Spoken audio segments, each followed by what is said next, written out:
smile, take off your cape, Superwoman chats. And let me clarify, I've been putting this in our captions, prevention of Superwoman Syndrome is what we're focused on. So we've been now doing this, I think after this year we'll be going on year 3, right?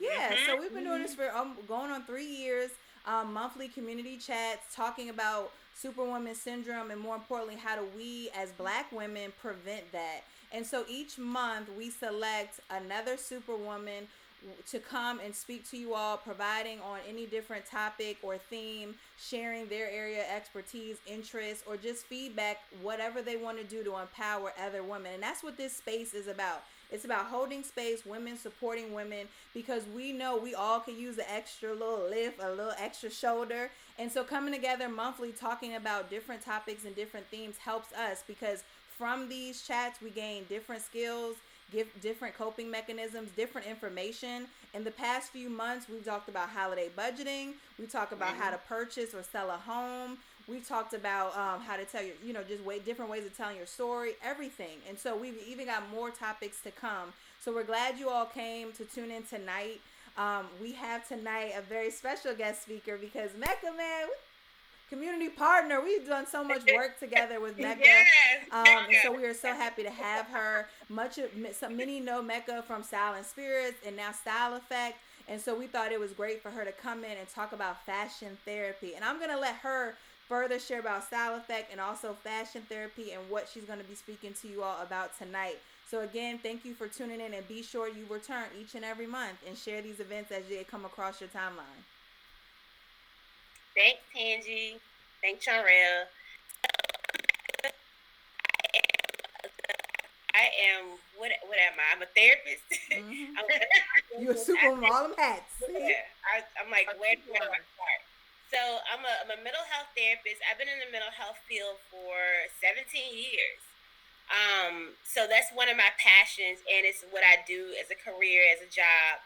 Also, on the side, I call myself, I'm a personal style advocate. And also, I am the artist for Style Affect in collaboration with Education Connection Academy. And I'm here to talk to you all about the intersection of those two things. So fashion therapy is not our clinical a research term yet. Not yet. It's coming. But there is information out there about this thing called fashion therapy. I don't necessarily use those terms when I'm speaking about the intersection of both, but I have an understanding of how utilizing our personal style in the realm of mental health, whether it's for coping skills and identity. So recently been having conversations with patients about their personal style when they have body image issues, which matter, struggling with anxiety around clothes and getting dressed. So those conversations are coming up more and more each day. And today I kind of just wanted to touch on a few things like how to find your personal style and being intentional, which is mindfulness about how we dress and show up in the world. Also, shopping your closet. A lot of times we get stuck in these ruts, like I don't have anything to wear. It's because we have not looked at what we already have and learned and found new ways to kind of combine different things, right? And so we end up rebuying the same thing, or it's just spending money on stuff that we really don't need. And also trying to find and look at getting dressed is a coping mechanism sometimes. Getting out of the 1, 2, 3 of what we're conditioned to believe or how we should look and dress in certain settings. So those are some of my objectives for this evening. So wanted to start off and ask, let's talk about some fashion and personal style myths that's out there that kind of we go by. Anybody can take a floor. You can't mix patterns. Can't mix patterns, okay. What's another one? No white after. No white after Labor Day. I was just about to say that one. Yeah. But I had on white jeans today at work. I'm glad you said that, Mecca, about the jeans. When people say like t-shirts and jeans, you can't be professional with that. Jeans are professional, okay? Yep. All right, what's some other myths? And think there are particular myths that is just for women too. Mm-hmm. Yeah, black girl myth. You have to have your hair straightened for the job or the interview. Can't wear your hair natural. Natural curls, your braids, whatever. Yeah. And depending on your body type, myths, you shouldn't wear certain things. Yep, like crop tops. If you have like any type of stomach, you can't wear crop tops or the stuff like that. What about like the myths you having wearing pantyhose? Oh God. Oh man. Slips. Yeah. Kids don't even know what slips are these days. Or leggings shouldn't be worn out the house. Yep, leggings off. Right. What about wearing like jogging pants? Are like if you're doing bad. Yeah. Right. It's a lot of like fashion designers like that. They're no longer, they're deceased now. Like that's part of their like mottos. Like, oh, you're struggling if you're wearing jogging pants. They're not to be worn. And the color black is for mourning. Like you shouldn't. I wear wear black all the time. Something must be wrong with you. Right. Okay. Yeah. Where do we learn these things from? Media. Okay, Parents, media. Grandma. Yeah. I'm sorry. One of the stuff is generational things that have been passed down. Okay. Where else are we getting this stuff from? School. Think about school. The Look at finger our lick, 2-finger strap, gotta be down by, all that type of stuff. That makes you feel bad when you wear a short skirt. Like, that's too short, School. Men. Yes, definitely. Yes. Yep. Which indicates going back to society. That's the societal, because we live in a patriarchal rule society. Right. So a lot of times women find themselves dressing for the male gaze, and not to mention not understanding that not just the male gaze but the white male gaze. When we start talking about how to look at work and what we consider professional. Right. All right. So when these myths and these conditions, what happens is when we when we learn these things, it's a little hard to unlearn these things. It is. And when we want to press against the unlearning of these things, it can cause anxiety. What will they think about me? What are they going to say? Are they looking at me? Because I have on these white jeans and it's December. Are they talking about me? Right. So what do you think happens next when we start getting stuck? When we are going against something that we want to do, trying to please the larger society. That internal conflict, that agony, and like you said, anxiety. Conflict, incongruence, and it goes back. It leads back to now, like there's some anxiety there and some depression. Right. I'm not living my authentic life. That's it. It's your true self and fabricated self. Exactly. I'm not being true to myself because guess what? I'm trying to please my husband, my /boyfriend or whoever. I'm trying to please the boss. I'm trying to please my friends because I'm concerned about what they're going to say of how I present in the world. And I want to read to you this quote and just get some feedback on what this means when you hear this. It's art when you hone your personal style. You are telling your truth without speaking. True. I agree. Let me reread that. Reread it one more time. It's art when you hone your personal style. You are telling your truth without speaking. I think that, yeah. So when we think about what we wear and how, normally, that's another thing about, let me back up. We think about art. What do you normally think about when you think about when somebody says art? What comes to mind for you? A picture, something visual. Yep, a picture. Visual picture. Yeah. Okay.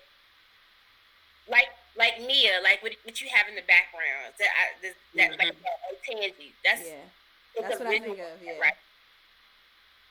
So when the thing about out there, you said a picture.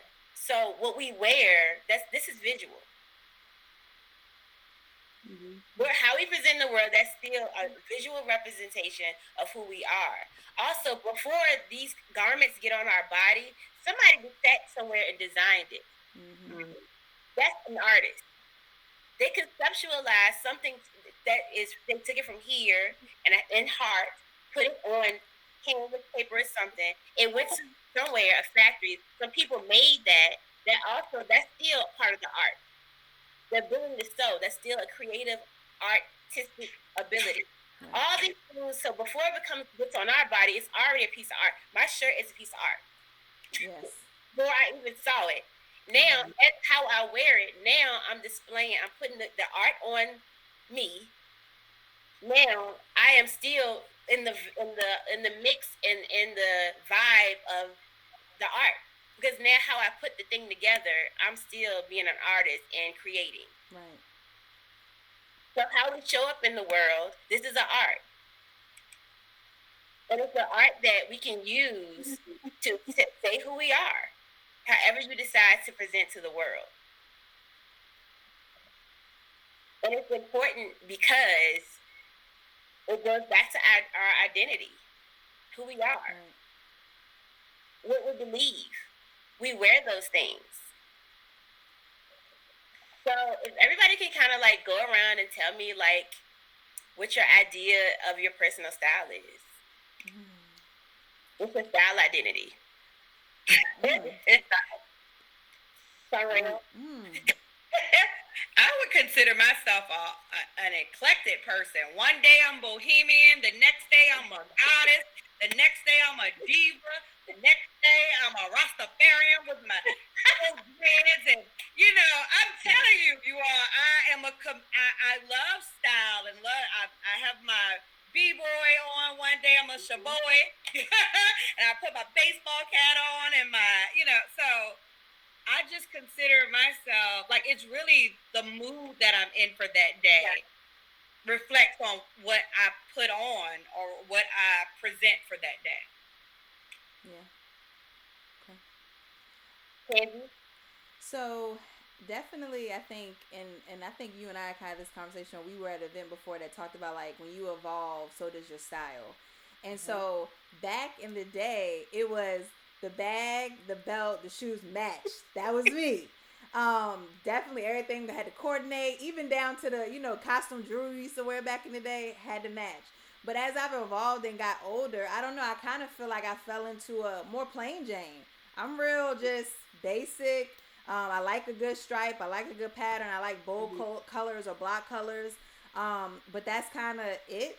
Now I'm more about comfort as well. So you're not going to find too many heels like I used to have. I done gave all my heels away. I'm more like relaxed in what I might wear. I enjoy though I like wearing all the statement shirts and things like that.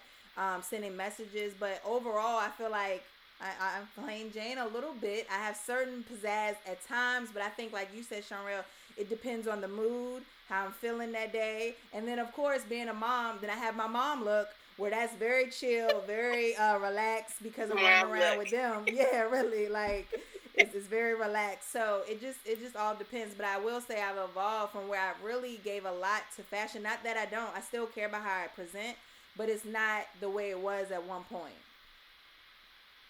Yeah. Anybody else? I would say my style is like kind of retro-y, I always got on like something vintage. But like, if I had like a dream closet, 90s, I'm seeing 90s grunge era. Yeah, like and then like I kind of like if I had my dream closet, it would be like a mixture of that and then like the chic minimalist, like with a lot of earth tones, a lot of neutral colors. And I'm trying to get more into shoes because I own like 4 pair of shoes and I feel like that's bad. But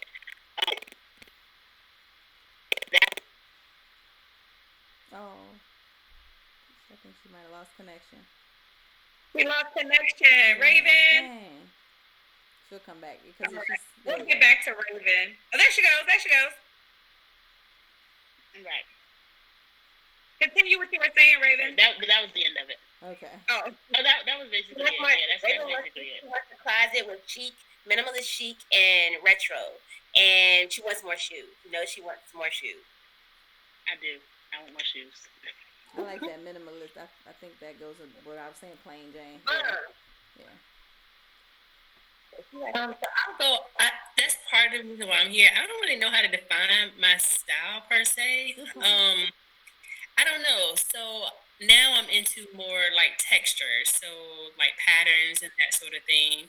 And I will say, I've heard a couple people say, depending on how they feel, that's how they dress. Well, when COVID hit, initially I was like, I work in the healthcare system, so I'm like, let me just throw in anything because I'm throwing in the wash machine when I get home. But then I was like, I don't feel so great, so I want to look better than how I feel. So I started to really, kind of dress for work like I would prior to the pandemic. I do like to be comfortable, so I don't really know what my style is. I'm really trying to figure that out and put it into work. So I must say, like, I know your friends, and I've seen you with your friends, right? You dress really, really well. So I'm shocked. I was about to say that too. Yeah, she does. You don't know your personal style. Like, I found that so hard to believe too. Yeah. I'm like, what? You all know my friend Auni, and so she, I have learned like a lot from her with regards to like shopping in my closet and mixing things. But previously, like that just wasn't who. Like I just didn't think about things like that. So that has helped my style evolve. But I wouldn't like if I had to describe it in one word, I wouldn't really know what to say. What do you like? What do you like as of now? What's something like? What do you see yourself veering towards, being more attracted to? So patterns, sneakers, like Converses, boots that don't have crazy heels, leopard print, like belt and boots, I do like a print. cardigan. So yeah, I don't know, stripes and polka dots. Okay.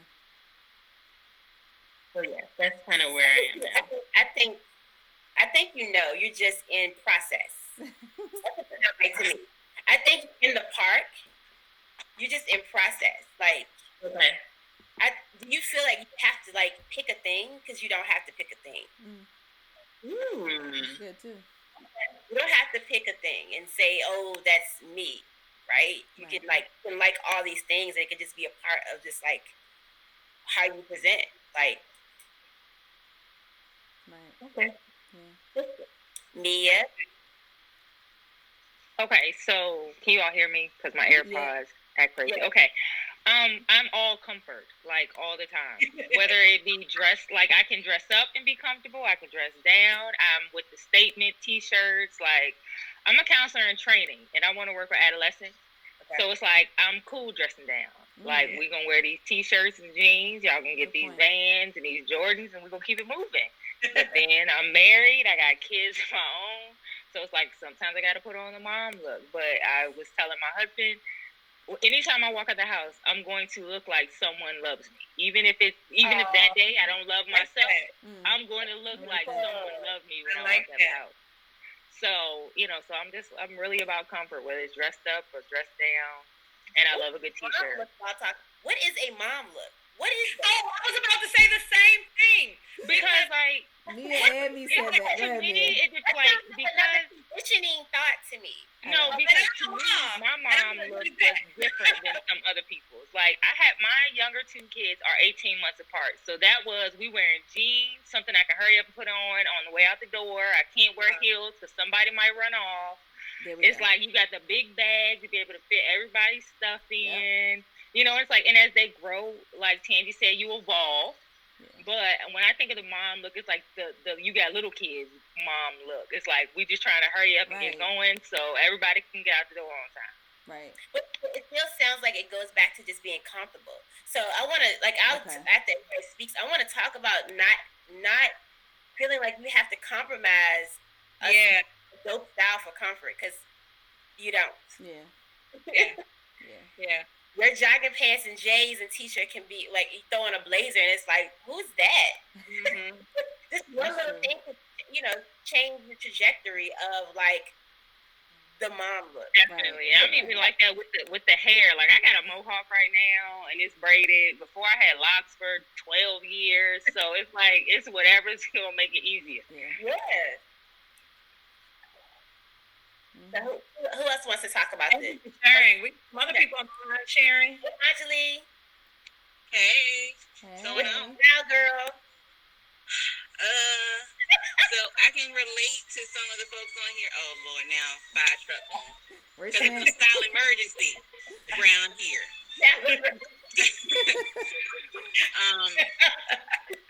So for me, I feel like I'm one of those people where I'm trying to figure out or get reacquainted with my style.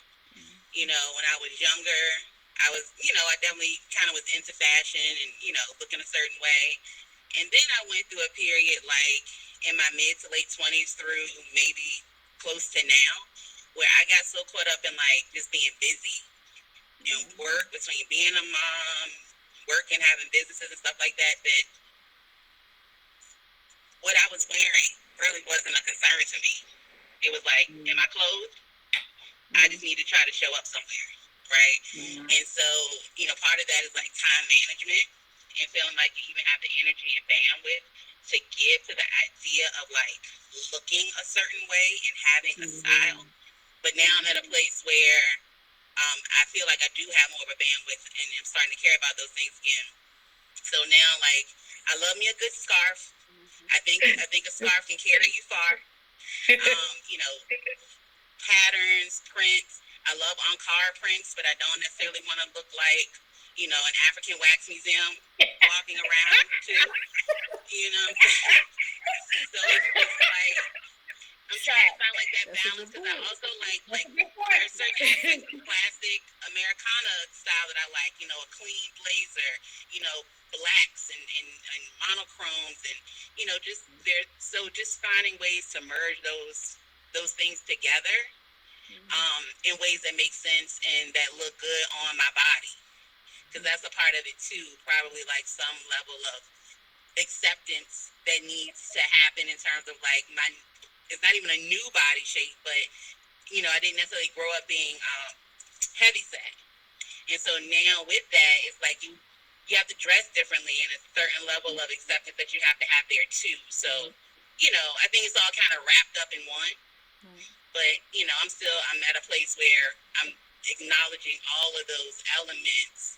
And as I acknowledge them and evolve into what that means, it'll help me to define my style. It's really still out there.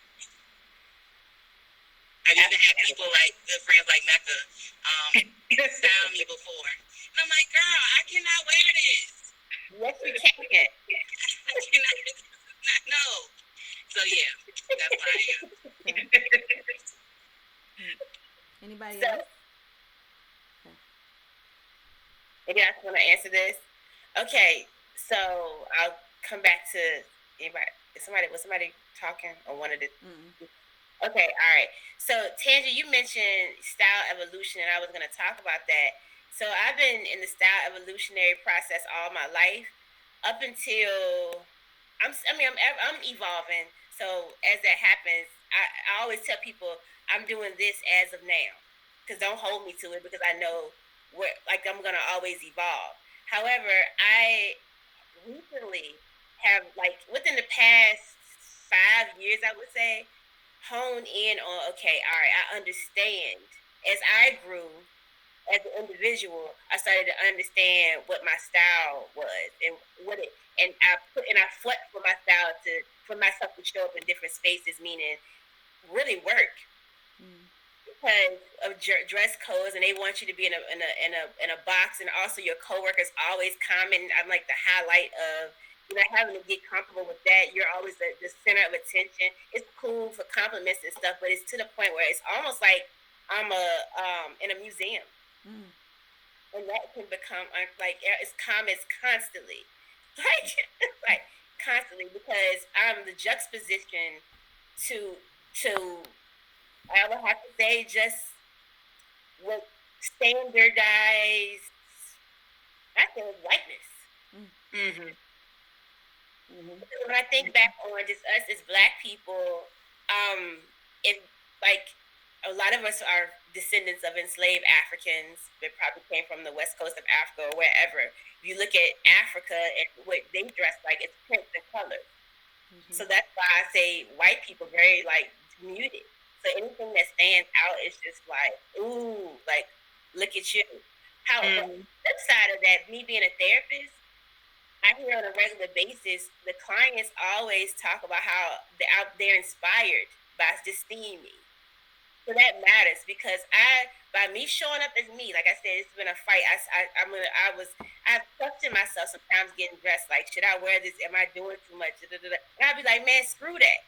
Like, I have to get out of my own mind and anxiety and push against the fear, because the fear is based upon somebody else's, what I perceive somebody else's perception of how I should show up and dress. And so doing that, the client sees and they say, like, I'm giving me showing up looking like how I look, gives them permission to be who they are and to show how they show up in the world. I've heard comments that my authenticity inspires them. I've heard that several times from clients. They don't know me personally, but their perception of just because of the way I dress, they clearly see that I do not care and I show up the way I show up. And so that helps them, like, oh, okay, I can do that. Oh, I can wear that color combination. I can do these things. And I am a thicker woman, so like when I have women that have body image issues and things, like I mentioned that earlier, when we have those conversations, they can look to me too and see, oh, she wears that. She seems comfortable and confident in how she carries herself. So those things matter. And also, not just at work, but strangers on the street, people saying, you make me smile when they see me. My day is bright. These are random streets of comments just because of how I show up just in the world in general. And it's clear, I don't have my head down. I'm not tugging and pulling because I'm uncomfortable or anything. I am very clear I'm confident in this particular look. So I think people see that and it's attractive and it makes them happy. It's not my responsibility to make people happy, but my contribution to the world is to show up as walking art. That's what I can do. I want to talk about like just that goes into like finding your personal style. Everybody named different things, and it seems like everybody has like great ideas on where they are with their style, which is wonderful. That indicates that you are in process or have found what your thing is. It's about the next step, challenging any irrational beliefs and thoughts that you have that's going to hold you back from really going forth with your personal style. Mecca, because that's a great point. Can you tell us a little bit more? Look, now picking your brain for the therapy side, how do you go about feeling more comfortable and breaking through that fear? What are some steps or some tips that you would say, hey, I'm the dark-skinned girl that wants to wear the red lipstick. Remember people used to say that? I love my red lipstick on dark skin. And I embrace that. But it took me a while to get there, right? So what are some steps that you would say for people that want to take that step forward, maybe want to try that garment, or, want to change their style up? What are some tips for them to break that fear? So this thing is about, when we're talking about style, makeup, hair, dressing, and things like that, we can go to other visual images. So we like the example of the dark skin. I'm scared to wear red lipstick, but I really want to. Google somebody that has a complexion like yours, body shape like yours, and wearing the things that you want to wear. So keep looking at it. Keep looking at it. Keep looking at it. Start visualize it on you. If you have the red lipstick, put it on yourself. Another thing like this, I'll say this, Tangi, you know this, and anybody on here that's in the mental health field, when we talk about anxiety and when the patient says something that they're afraid of, the thing about it is encouraging, pushing against the thing that you're scared of. Just do it. Exposure. The more you do that thing, the more comfortable you will be. Right. That's called doing the work. Otherwise, you're still just stuck in fearland and not living the life you want to live. And showing up when you want to show up. And I'll just say something. It's interesting that the myth, Shanrell, as far as darker tone individuals feeling like they shouldn't wear red. Well, as a lighter skinned woman, I've always felt weird wearing lipstick. I don't feel like, even though Really? people are like, oh, you wear red or wear pink. I've never felt comfortable, but and here you say that, Mecca, probably if I wore it more, then maybe I would. But I've Yeah. never been the person to wear lipstick, even though we supposed to be the ones that have to look to do it. I don't agree. I never felt that way.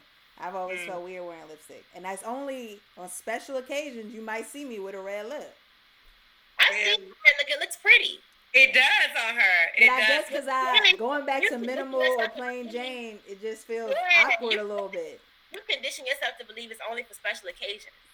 Yeah. Therapist need therapy. See, thank you. Yeah. That's another thing that we've been told. Like sequence is only for the holidays. Absolutely not. This summer during out there, you talked about Corona and COVID hitting, and you started like I'm gonna spruce myself up more because I don't feel good. Okay, I started wearing sequins to the grocery store because I'm like I'm gonna wear these clothes, and if I'm only going to the grocery store, the grocery Whole Foods gonna get these looks. Exactly. When you say that, so it's Alethea. That's how you pronounce it. Alethea, It's okay. So lately, since it's a pandemic, we're not doing what we were previously doing, right? And so I'm like, why can't I get dressed to go to Whole Foods or go to Target or go get my car serviced? So just recently, I got into that mindset of I don't really have anywhere to go, but I'm gonna dress up as if I'm going somewhere because every day is a special occasion. Especially now, if I'm waking up and I'm healthy, it's a special occasion. So I need to do and such. Yeah. And that's the mindset, and that takes me into talking about being intentional and mindful about the way we dress and show up in the world. So life is very short. If you have clothes, wear them. A lot of people got stuck tags hanging in their closet, waiting for this special day to come. Guess what? COVID hit, boom, there's no more special day. Wear your clothes. Exactly. Waiting for the date night. Man or girlfriend or whatever you into. Hey, wear your clothes. Date night could be for your homegirls. It's so funny that you say about the no more date night. We get dressed and we go on dates to Walmart. Like my husband and I, I'm like, I'm going to the store. He'd be like, well, can I go? I'm like, cool. We're gonna leave the kids at home. We're gonna get the date up in Walmart and we can bring it back on home, boo. So right, it's COVID hit. There were no more special days. You have to make your day special. So like you said, wearing that sequence, the Whole Foods gonna get a Walmart, get these cute outfits every time my husband go to Walmart. Yes. Get your tripod and take a picture out in front of the Walmart. Look at us. Shoot. I know that's right. So when you think about the concept of being mindful, and that's just being present in the now. The past no longer exists. The future is not here yet. Just being in the here and now. And how do you apply that to getting dressed? And that's simply being focused and making time and taking care of when you get dressed. Being intentional. I'm going to go to Target today. This is what I want to look like. This is what I want to say. This is the mood I'm in. Dress for those things instead of waiting for the future occasion or for because I'm down and for I'm thinking about something from my ex that broke up with me or something. And it's like dress for now. I'm feeling really Marilyn Monroe today. So I'm gonna give you Siren at the Walmart. I'm gonna go visit grandma at the old folks home. They're gonna get this Marilyn Monroe look. I'm for the 1950s vintage. They're gonna do the thing. Be intentional about how you want to present and show up. I'm on my b-boy hip hop stuff. Do the thing. Look in your closet. Create that space and look. It's relaxing. Sometimes it may feel like for some people it may create anxiety, but again, the more you do it and pay attention to how you're dressing and be intentional and thoughtful, it gets easier and better. It's like a practice. Because the reality is we all have to get dressed. Whether getting dressed for that, throwing on a cool shirt and a hat for the Zoom Google Meet meeting, or going to the Walmart, we all have to put on clothes at some point. So why not make it a thing? A whole thing. Yeah. Mm-hmm. Yeah. So the other point I wanted to talk about was shopping your closet. So, Cynthia, you mentioned that Alnique taught you about shopping your closet. Can you speak on that? Okay, so and I think you mentioned this, like we buy a lot of things, and a lot of times we don't need it, or things sit in our closet with tags on there. And so, I would talk to her, I would go to her house, and she'd be like, oh, well, you can put this with that, or you could, and Alnique, if you all know her, she's into, I'm not necessarily going to say fashion, but she's into kind of like how she presents. That's just her thing. Like, she can put anything together and it looks great. And so she'll be like, well, I know you got this in your closet, so you can put this with that. And so, that really taught me about, okay, what do I have in my closet? What can I mix and match to make multiple outfits? So it's not like I have to wear the same black pants with the same pink shirt. I can put the pink shirt on with some polka dot pants, or the polka dot pants on with a gazillion different shirts, and pair it up with a different pair of shoes. So I'm not going out here and buying things when I don't necessarily need to. When I have all the resources right in my closet, that can last like a long time. Like, I can put multiple. One pair of pants could take you extremely far with different blazers, a shirt, shoes, a belt, a scarf. So yeah. Right. That's basically, thank you for that explanation. That is basically shopping your closet. I've seen far too many times. Like, I had a cousin, she got tags on the same black shirt. Wait, she'll buy the same shirt, 5 different colors, all have tags, or the same color. I'm like, wait, what? Why? I forgot I got this. Oh, I needed multiple of these things. That takes the fun out of getting dressed. You had the same thing 50 million times. Like, why? Like, you're picking yourself and you're wasting money. You can take that one black turtleneck and wear it 5 different ways. And even you can do that with prints too. You can use even some people are scared to buy prints. They're like, oh, I only can wear this with one thing. No, you can wear prints with multiple things. You can print clash if you want. If you're into that type of thing, you can take that same black turtleneck and wear it with the print. It's so many ways. 5 different shirts to wear with the print. So I'll show you an example of this because I consider myself the queen of wearing the same thing different ways and practically a million times. And the thing about it is, I was thinking the other day when I was driving, I hardly ever repeat a look. Because I've gotten kind of skilled at wearing one thing several ways. So, and I like prints and stuff like that. So let's see.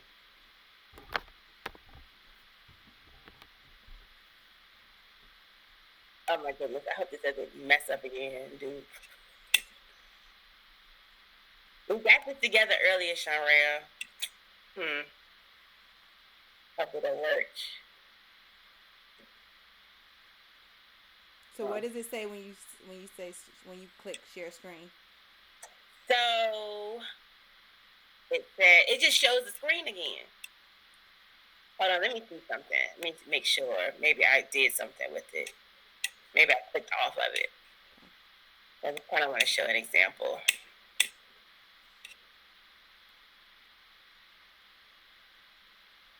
Okay, maybe that's what I did. I might have clicked off of it.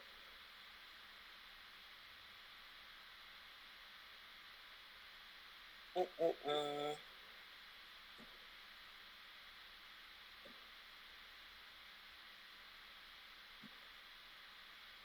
know what? This technology stuff, it's like, I feel so, like, inadequate. It's okay. Earlier. And I want you all to see that look that she had up. So while you all are working, while she's working on that, make sure that you all visit ECAnonprofit.com, the Style Affect page, okay? It learns all about the artists. You get to learn about Mecca, the project itself, and all the events. She got it? I got it. All right. So, can y'all see my screen? Yes, it's presenting now, Mecca. Okay. Oh, yes. This is just an example of I have the original outfit was the one with the skirt. I put it together, purchased it together, and because I'm so determined, that's why I like to buy like 2-piece situations. Like I like a dress because that's like okay, a dress is cool. It's like easy to throw on, but it's challenging and fun to me to buy two different like a 2-piece situation and break it up. I wore the skirt before with something else, but I don't have pictures of that. So I, purchased it with the skirt and the shirt. That tank top thingy. What is this? What is a sports bra? That didn't come with. That's not included. I added that on into this particular look. So the next time I wore it, as you can see, I have on green sequin shorts. It all goes together. I'm giving vibes, same shoes, and then I wore it again with when the weather got cooler, like when the fall hit. I threw on a jacket because I was like, oh, I haven't worn this shirt in a long time, and I threw on some like olive pants and I wore some different sneakers. So this is an example of how I took a printed shirt, like a flamingo shirt that's typically just worn with maybe shorts and this skirt. And actually, this shirt is a men's shirt too, by the way. So that's another tip. Don't be afraid to shop the men's department. Okay. Because that's a men's shirt. And I got it from like some Bygones or something, one of those retro stores. So that's just something. And then how do I get off of this mess? It's just like stop presenting now. Okay. All right. Okay. So that's just an example of one of many of these types of things that I'm always doing that. It's fun to me. It's like a game. Right. But this is shopping a closet. Because I pay too much. I pay money for these items, and they need to be utilized the best way possible. So every time you see it, you forget the next time I wear. Oh, I saw that before. Right. And or you're like, oh, you wore that with this time. Oh, cool. And Mecca, I'll add too. I found it fun not just reshopping your closet, but look, shopping someone else's closet, like thrifting. So you're not spending a lot of money buying brand new stuff, but I found some really good items from the thrift store when I thrifted, and still have those items, like And so I would say, yeah, reshop somebody else's closet that they didn't care for it anymore. And I do the same. I drop my stuff off at the thrift store when I'm done, or you know what I mean. So, yeah. That's another thing. So part of this, just the things when you talk about style evolution, make sure you're going through your closet and getting rid of things that you haven't worn in years. Right. It's not helpful, and it's in the way you can't really see. You can't shop your closet because you can't see the potential of all the things that you have because it's cluttered with stuff that no longer serves you or to who you are currently. So how do you do that? Like, I mean, I might be the only one, but I have things in my closet that I have not worn, and so when I go through, I'm like, well, this might come back. Well, I might need it sometimes. I don't know. Like, how do you evolve in that way where you can part ways with things that aren't necessarily serving you? And I know this is like a life lesson, but also with regards to analogy.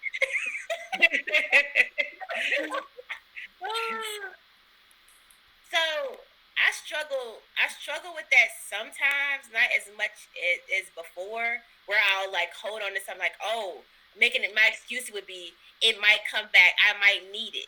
Sometimes it can come in handy, but I literally now I don't second guess myself. I just like I haven't worn this in years. It has to go, and I try to live it with no regrets, because otherwise I'm holding on to things that no longer serve me. Right. That speaks to me.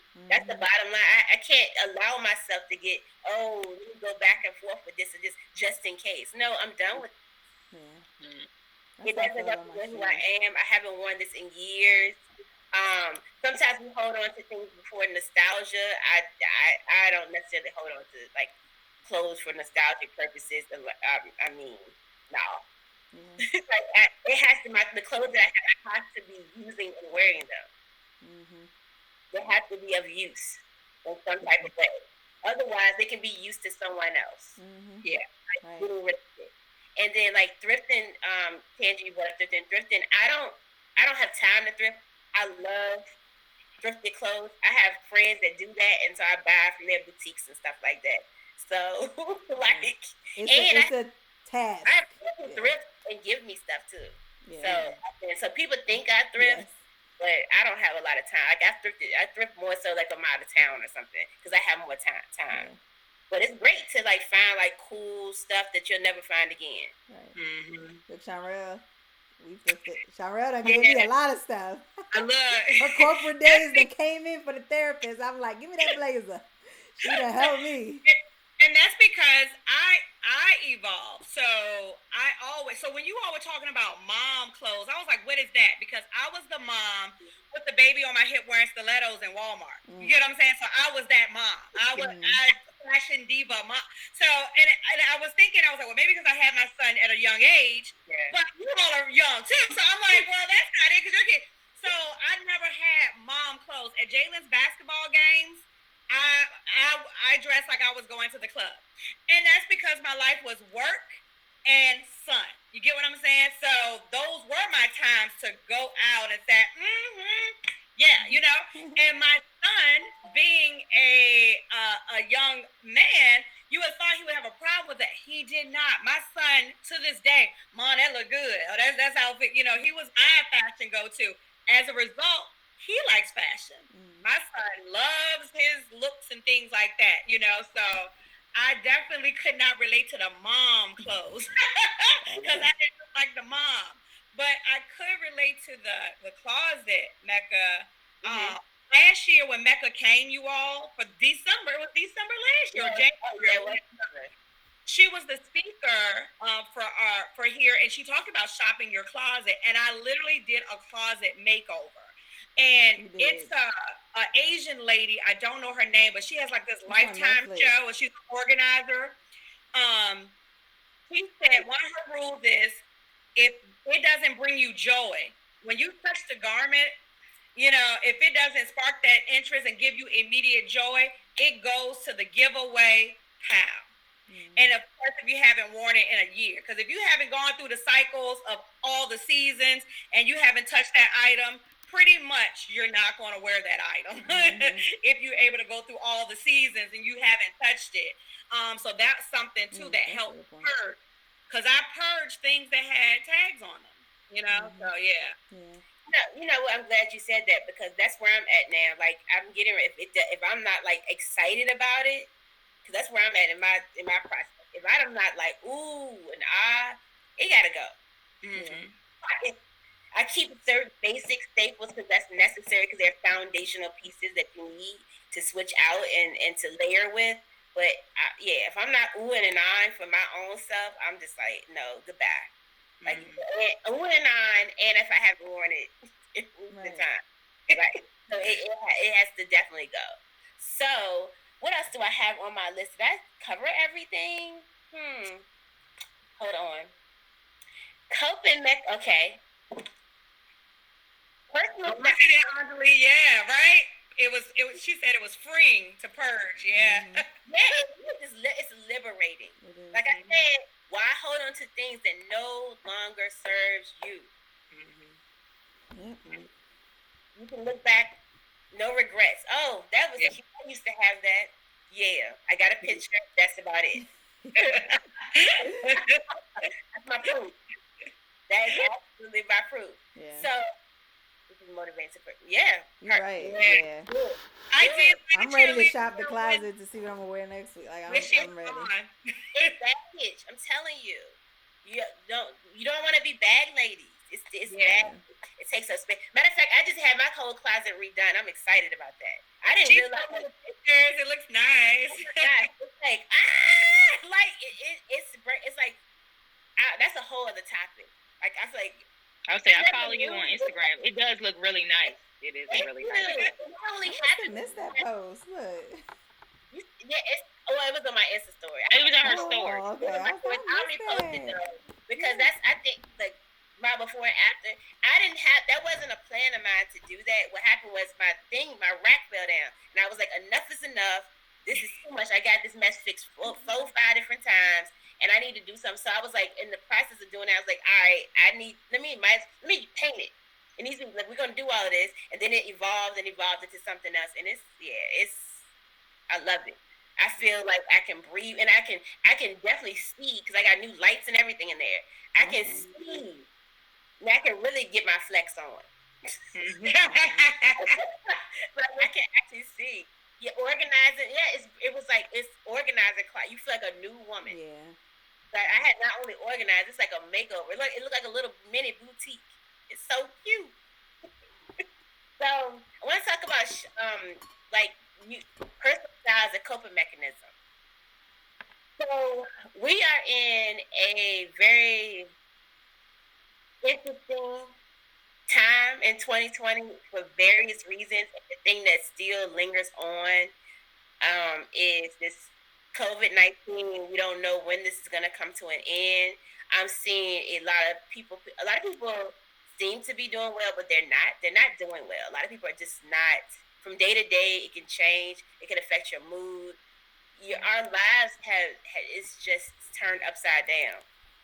Everything you have to think a mask is involved in everything. You can't see a person smile at you anymore. It's like no interaction. Everything's limited. You can't just wake up, hey girls, let's go to brunch. It's like a lot of effort, work, cautious. I'm worried. I'm scared. You got to worry about yourself, your family members. Am I bringing stuff back and forth? It's rough out here. So getting dressed, like I said, it's an intentionality behind it, but also it can be serve as a purpose to help with calming anxiety and depression. If you start to become more forward thinking and okay, how am I gonna wear what I'm gonna wear, plan things the night before if you have to go somewhere, have a meeting at work, instead of rushing because that causes more anxiety for you. You start to plan and be more intentional. Sometimes you can plan for the week what you want to look like and get it out the way. Mm-hmm. If you have children, you can do the same thing with your children. If you have little children who can't dress themselves, that also will help, decrease some of this anxiety. And then it feels good. How do you all feel when you look at yourself and feel confident in your look? Feel great. You feel good. You feel happy. Like they say, if you look good, you feel good. There's definitely truth to that. There's truth to that. Yeah. So when you look at yourself, you feel confident in the outfit that you picked out the night before. If if you're not proficient at doing it that morning, because some people are not there yet, so they end up repeating the same thing over again because I'm rushing. Mm-hmm. But if you're not proficient yet at just kind of like picking it up in the morning, the night before will work, and then you feel like you're not rushed. You can look at the outfit, take a spin in the mirror. You can do to tell you. Good job. We all need full-length mirrors. Full-length mirrors. Full-length mirrors. The kids probably, children will tell you the truth. They like something. They'll let you know too. So, the household cheering you on, or you send a picture to your home girl if the household ain't doing it, or you don't have anyone in the household. Yeah. That stuff it can be uplifting.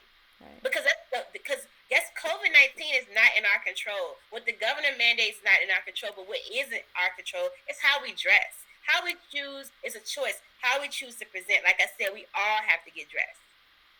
So when we think this thing doesn't matter, it absolutely does matter. It matters. It's in our control. We got to get dressed. It's an art. And it's a skill that you can hone in on, and you can identify and be identifiable in the world with how you choose to present. Absolutely. And so with that note, ladies, it's time for if you all have any questions for Mecca. We're at our last minutes before we come to a close. Mecca, girl, you were spot on. This was so amazing to get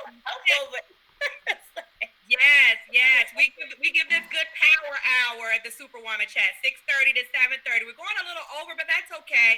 I want to ask you all, do you have any this time? If you have any questions for Mecca, please ask her at this time. Unmute the mic.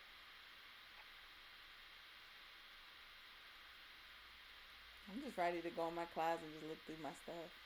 Me too. Right? Just talking about it is motivating. So I was like, I need to just put some stuff together. Because I actually just pulled my bag out of the shed with my winter stuff to just finally bring out the sweaters. But some stuff's still in the bag. So I was like, I need to pull it all out and really look and swap out, the stuff from summer, Baby Carter, she probably would like to help. Yes. And you know what? Not to prolong things, but the other point I think too is good to make, like you said about children or if they're so young, helping them. Me and Mecca, I've sent her pictures of my youngest daughter who's now 6. She's a mini Mecca. Because she's stylish and she will wear the fur, the skirt, the boot. Like today, I should have sent you a picture today. She's all with it, and I think it's important. Just parents in general, let your kids express themselves through that. Because I went, it was like a couple weeks ago. My grandma was like, "You let her go out like that? She ain't matching."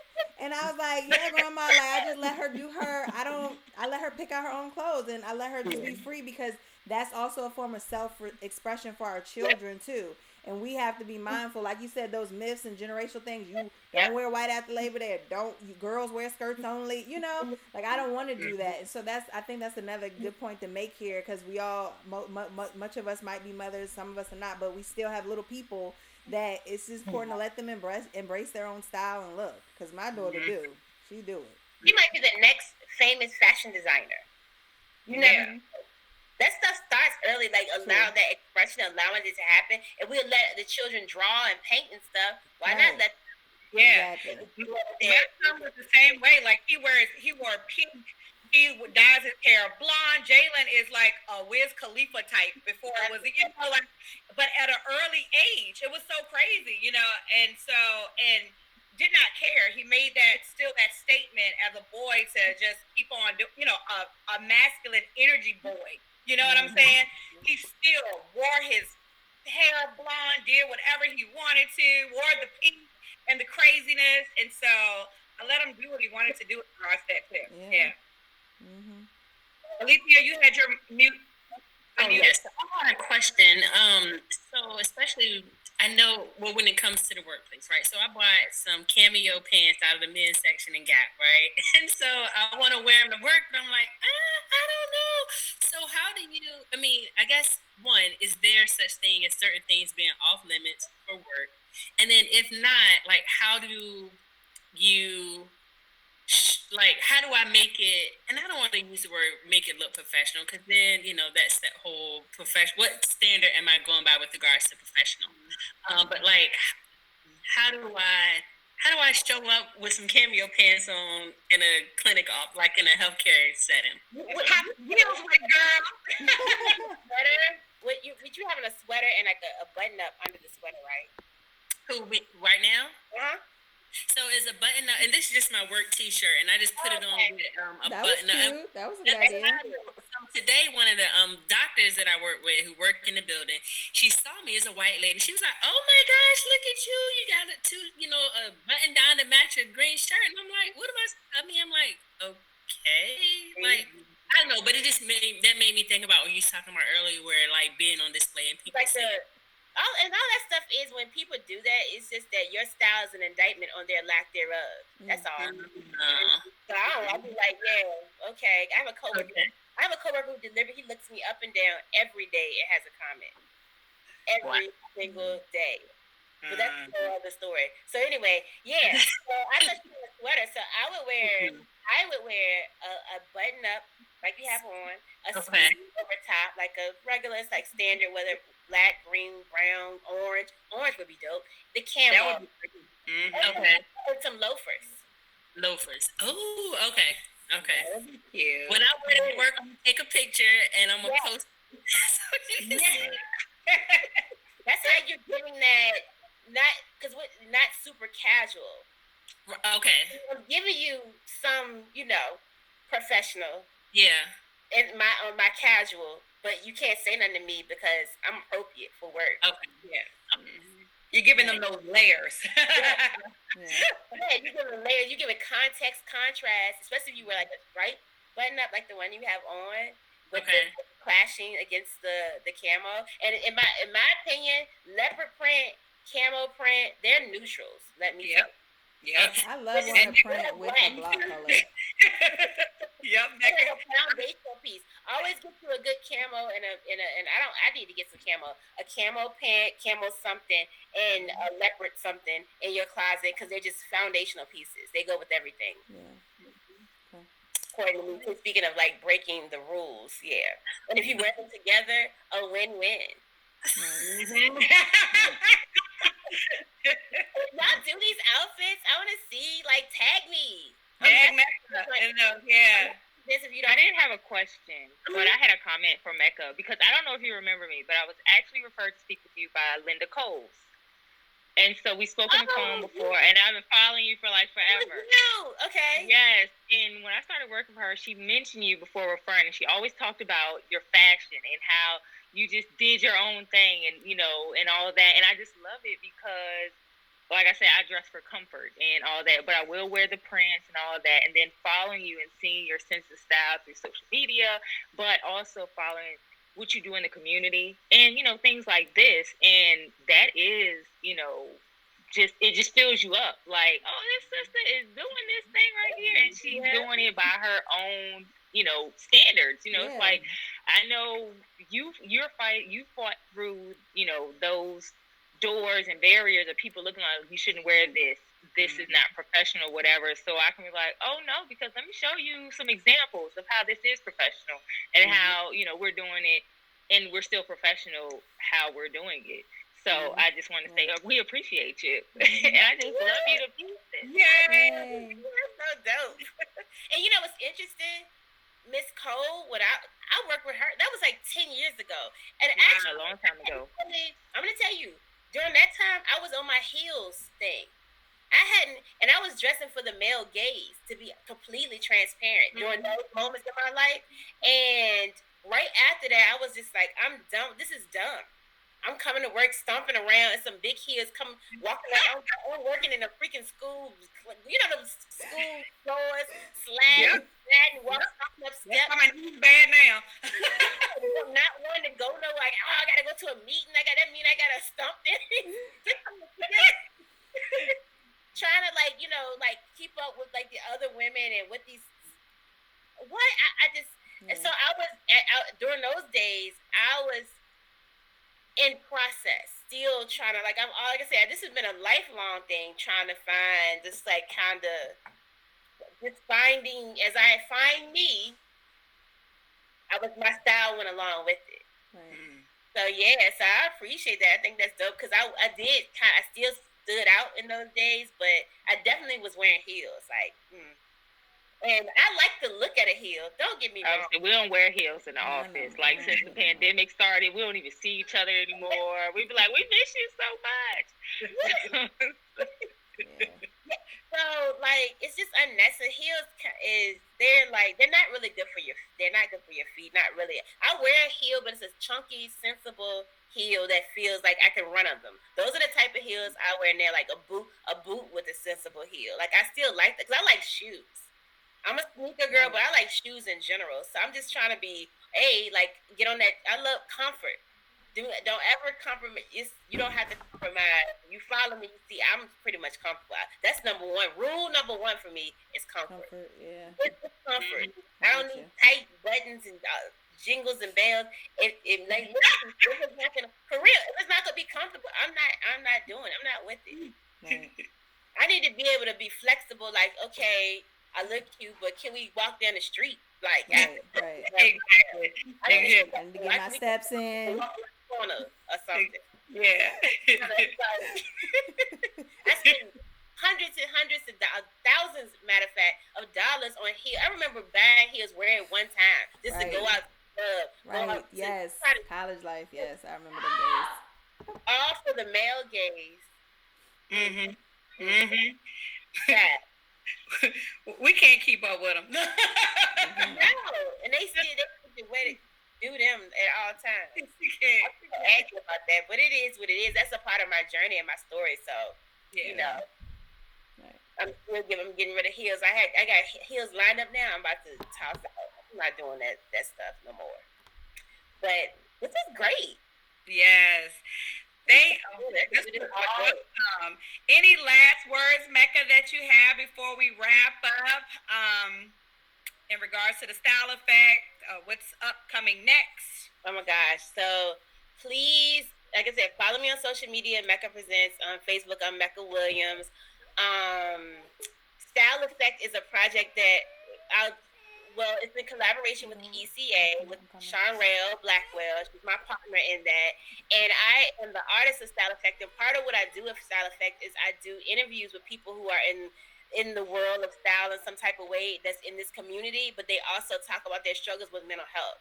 So I already have 2 interviews that's already on YouTube. I have a YouTube page, and that's one with designer Chanel. What's Chanel's last name? I forgot. Stitch by Chanel is her brand. I did an interview with her. I did an interview with Sterling.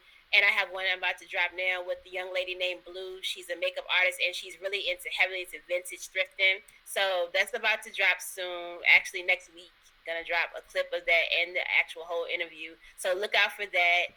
Also, anything that you all come to that's involving Style Affect, please go to the website, leave us a survey, so we can tell us what you want more of, give us feedback so we can continue down this road and do more of these things, because part of Style Affect is about the intersection between fashion / style. I want to call it style because fashion is just the garments, and style is how we wear it and rock it. But the intersectionality between style and mental health, because I'm really passionate on educating the Black community, Black and brown community, about mental health illness and how prevalent it is and how to get treatment.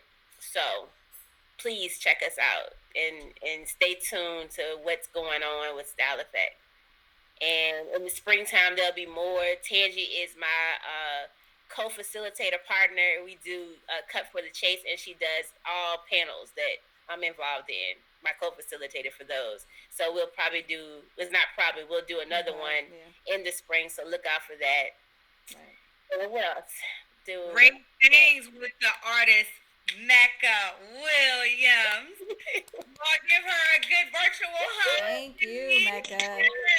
Always good info. Always. Thank you all for coming. Thank you all for being. Continue to explore your style. Have fun in your closet. It's just you. Challenge those fears. Just step out there. It'll all work out. Sometimes you may have snafus. That's a part of the process. Yeah. It'll all work out. Just challenge yourself. Step out there. It is also just a physical manifestation about how you're gonna explore in other areas of your life and things that you need to challenge. So thank you again, Mecca. So next month, our next Superwoman chat, we have next month, we have a speaker coming up. Her name is Amanda Edie, and she's going to talk about securing yourself, sis. And that will happen January 27th. So look out for the calendar of the next chats and the next Superwomen that we have here each month. So we have a good lineup coming up for 2021. Mecca closed the year out with a bang with the style. I had a long week. This was good. Yeah, this is a good wrap up too for me. Tangi, do you want to have any closing words before we get off the line? Just, for all of you joining us, Mecca gave her information. And again, Avail Outpatient Counseling, myself and Dr. B are the owners and founders of that private practice, all about mind, body. So definitely be sure that you're following us on Instagram and Facebook for mind, body content consistently. We have a holistic healing approach. So on our page, you'll find tons of information about herbal remedies, alternative therapies, and of course our holistic healing products. So be sure you're following at Avail Counseling, and we post every single day different things, and you can definitely keep track of events as they come by following our page, looking at our link tree, and just continuing to support the efforts that we're putting out into the community to support women and just support the community in general. All about mental health, all about physical health, the mind and the body. So thank you guys for joining us tonight. So your homework, go to ECAnonprofit.com, complete that survey, and enter in. Let us know the feedback about the Style Affect and our lovely artist Mecca and the work she's doing with the project. We draw a name each month, y'all, and we give out a prize, a gift from a local Black-owned business. We support each other, okay? So go ahead, fill out the survey, put in your information, give us that feedback, and enter to win a chance for a gift, all right? The survey is also in my link tree on Instagram, too. So. Oh, perfect. We got every